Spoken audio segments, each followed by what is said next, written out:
Hi అండి. ఇవన్నీ ఏంటని చూస్తున్నారా? డ్రై ఫ్రూట్స్ అండి. నా కోసం మా హస్బెండ్ తీసుకొచ్చారు. ఎక్కడి నుంచి తీసుకొచ్చారు, ఎందుకు తీసుకొచ్చారు అనేది చెప్తాను మీకు. ఫస్ట్ నేను చూపిస్తుంది వాల్నట్స్. ఇవి అక్కడ ఫేమస్. ఎక్కడ అనుకుంటున్నారా? కాశ్మీర్ అండి. మా హస్బెండ్ అక్కడ డ్యూటీలో ఉన్నారు, సో లీవ్కి వస్తున్నాడు కాబట్టి తీసుకొచ్చాడు ఇవన్నీ. వాల్నట్స్ చాలా హెల్దీ అండి మనకి. నెక్స్ట్ ఐటమ్ బాదం అందరి లైఫ్లో చాలా ఇంపార్టెంట్. బాదం డైలీ నైట్ నానబెట్టుకొని 5 or 6 బాదం నానబెట్టుకొని మార్నింగ్ తింటే హెల్త్కి చాలా మంచిది. బ్రెయిన్కి కూడా చాలా ఎఫెక్టివ్గా వర్క్ చేస్తుంది. నెక్స్ట్ కాజు అండి. ఈ కాజు కాశ్మీర్ నుంచి తీసుకొచ్చారు, బట్ కాశ్మీర్లో కాదు.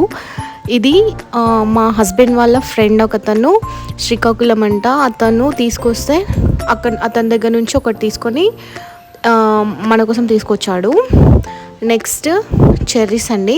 చెర్రీస్ కూడా అక్కడే పండుతాయంటే కాశ్మీర్లో. సో చెర్రీస్ కూడా చాలా బాగున్నాయి, బట్ ఇవి ఫ్రూట్స్ కాదు, షుగర్ కోటెడ్ చెర్రీస్. టేస్ట్ అయితే చాలా బాగున్నాయండి. ఆల్రెడీ మేము ఆఫ్ కూడా తినేసాము. నెక్స్ట్ మీకు చూపిస్తుంది మిక్స్డ్ డ్రై ఫ్రూట్స్ అండి.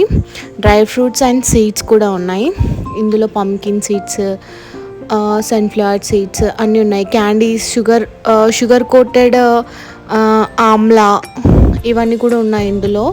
కివీ ఫ్రూట్, మిక్స్డ్ కివీ ఫ్రూట్తో అదే కివీ క్యాండీ అవన్నీ కూడా ఇందులో యాడ్ అయ్యి వచ్చాయి. ఆల్రెడీ ఒక బాక్స్ ఓపెన్ చేసి తినేసాము. మళ్ళీ వీడియో కోసం అని చెప్పేసి యాడ్ చేసి మీకు చూపిస్తున్నాను. చాలా బాగున్నాయండి మిక్స్డ్ ఫ్రూట్స్ కూడా. వీటితో మనము షేక్ చేసుకొని కూడా తాగొచ్చు.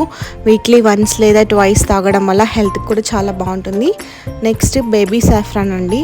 మా బాబు కోసం అని చెప్పేసి తీసుకొచ్చాడు, బట్ మా బాబు ఇంకా సాఫ్రాన్ యూస్ చేసి మిల్క్ తాగే స్టేజ్లో లేడు.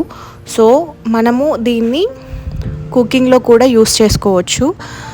కుకింగ్ కోసం అని కూడా మళ్ళీ సపరేట్గా 2 సాఫ్రాన్ బాక్సెస్ తీసుకొచ్చాడు. సో వీటితో మనము ఏం చేసాం ఏంటి అనేది చేస్తూ ఉన్నప్పుడు నెక్స్ట్ వీడియోస్లో మీకు నేను చూపిస్తాను. ఇప్పుడు లాస్ట్లో మీకు చూపిస్తుంది కాఫీ పౌడర్ అండి. ఈ కాఫీ పౌడర్ కూడా కాశ్మీర్ నుంచే తీసుకొచ్చాడు, కాకపోతే ఇది కూడా కాశ్మీర్ కాదండి. అక్కడ డిఫరెంట్ వాళ్ళు డ్యూటీస్లో ఉంటారు. మా హస్బెండ్ ఫ్రెండ్స్. సో అందులో ఒకతను బెంగళూరు నుంచి తీసుకొచ్చాడంట కాఫీ పౌడర్. సో అక్కడ నుంచి అతని నుంచి తీసుకొచ్చాడు కాఫీ పౌడర్. అది కూడా మనము ఒక కాఫీ మేక్ చేసి వీడియోలో చూపిస్తాను. టేస్ట్ ఎలా ఉందో చెప్తాను మీకు కూడా. సో ఈ డ్రై ఫ్రూట్స్తోని మనం ఏమేమి చేస్తాం ఏంటి ఇవన్నీ మీకు కమింగ్ వీడియోస్లో చెప్తాను. ఓకే అండి, thank you so much. Please do subscribe my channel.